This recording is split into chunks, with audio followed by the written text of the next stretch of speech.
Former Vice President Mike Pence is expected to challenge a subpoena from the Justice Department special counsel investigating his former boss, Donald Trump. The subpoena is related to the investigation into efforts to overturn the 2020 election. Special counsel Jack Smith, who is also investigating Mr. Trump over his handling of classified documents, issued the subpoena for Pence's testimony last week. Sources familiar with his plan say Pence will claim legislative privilege, not executive privilege, under the Constitution's speech or debate clause. In his role as president of the Senate, Pence was pressured by Mr. Trump and his allies to reject and replace electors on January 6, 2021. CBS News legal contributor Rebecca Roiphe is here with me now to untangle some of this. So let's first start with what Vice President Mike Pence is claiming with the speech and debate clause and what that is, really.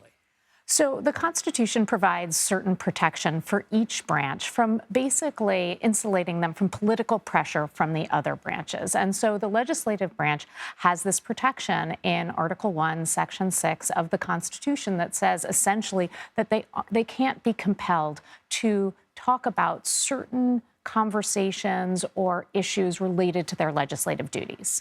And Pence is in a fascinating position here because he's got Article 1 protections from Congress and then protections under the executive branch, kind of. I mean, he has these two different jobs. But so tell me about the tensions at play here. So on the one hand, there's the separation of powers tension. The Constitution wants to keep those powers separate. But then on the other hand, there's a special counsel trying to figure out if crimes were committed. Absolutely. So it's all a balance. I mean, when we say separation of powers, it's not exactly like the three branches sit entirely separately. Obviously, they have to supervise. And in order to do that, there's some overlap. I mean, the interesting thing here is there is a long-standing constitutional debate about where the vice president stands.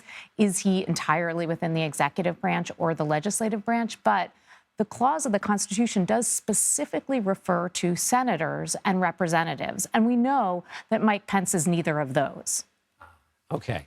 Now, is there any value in or precedent in the fact that Lindsey Graham, who is a senator from South Carolina, was asked to testify in the special grand jury down in Georgia about the overthrow of the 2020 election, tried to use the same part of the Constitution, and the judges said, nope, can't use that in this case?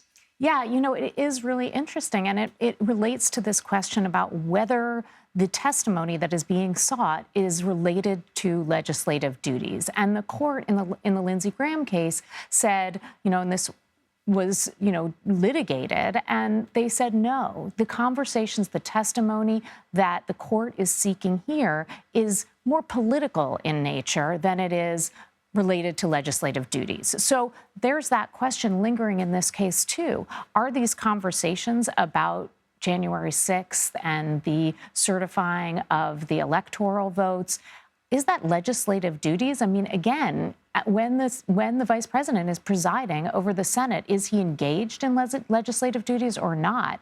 And are these conversations that were clearly, he has said, illegitimate, were those related to legitimate legislative duties? And these are, it is a little bit uncharted territory because the courts haven't fully answered those questions. So then is it a double test? One, is Pence the person he claims to be, which is to say a senator in this case? That's the one test. Is he who he claims to be? And then B, or two, is what he was talking about within the confines of the speech or debate clause? Right. I think that's exactly right. And on the first question, it really is how literally is the court going to read the Constitution? Because it does say senators. And we do know that the vice president is not a senator. But they might say, for the purposes of, this ceremonial duty, he is essentially exercising legislative duties and therefore is somewhat of a senator, even if he isn't technically a senator. And when we say the court, how do we expect this ball to bounce all the way up to the top? It will bounce and perhaps all the way up to the top. And that's another thing.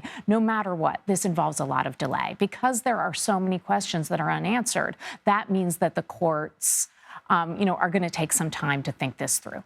All right. Rebecca Roiphe will have you back as they take their slow way. Thank you so much. Thank you. Appreciate it.